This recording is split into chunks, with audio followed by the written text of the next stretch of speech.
Embaixador Timor-Leste da Índia, sim orientação do primeiro-ministro Molo Halal missão.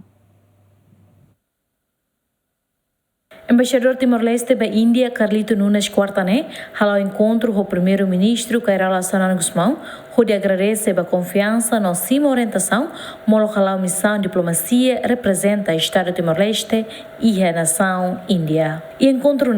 chefe governo russo diplomata ato continua fortifica a cooperação na nação rua estabelece ona. Excelência primeiro-ministro Mosh, orientação para o foco do setor balu na demarca durante o italiano acordo o nota entendimento na demarca o governo Índia balu lao balu será o lao também durante o italiano embaixada e Índia e Índia ni embaixada mosla e Timor e Dili então buat saya obstáculo mas desde o estabelecimento da Embaixada Timor-Leste e a Índia em Delhi,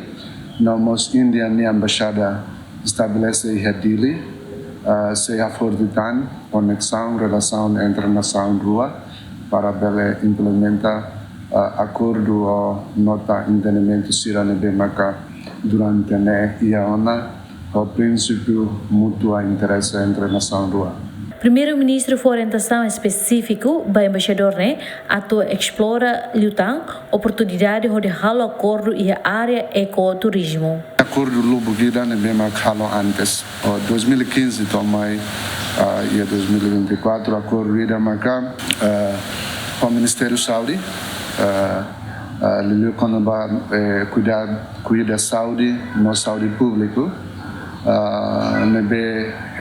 expire teona precisa renovar pela fali acordo e a tempo barak depois acordo da Seluk maka conaba a bolsa estudo nebe que Índia sempre oferece mais a Timor-Leste a muito pro anulo recém lima mas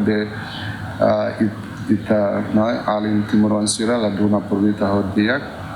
então idamos acordo que se tamatan se fokus e acordo da Seluk mosus nota entendimento entre Índia e Timor-Leste será se loque IT Center informação e tecnologia Timor-Leste hoje excelência primeiro-ministro mos orientação ida específico marca caricato explora lutan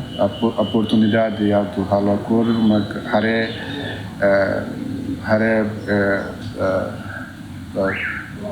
ecoturismo. Recorda Katak, Presidente da República foi posto a Carlito Nunes no der embaixador extraordinário no plenipotenciário da Huluk, Timor-Leste, Niamba, Índia e a quarta Lawrence Nulo Resinhat, Fulang Maio, Tinariung Rua Nulo Resin Lima. Tur plano, diplomata se arranca e a sexta semana nene larang, a Tobele Hahu, missão hanesa representante Estado Timor-Leste e a Índia. Equipa cobertura, GMN.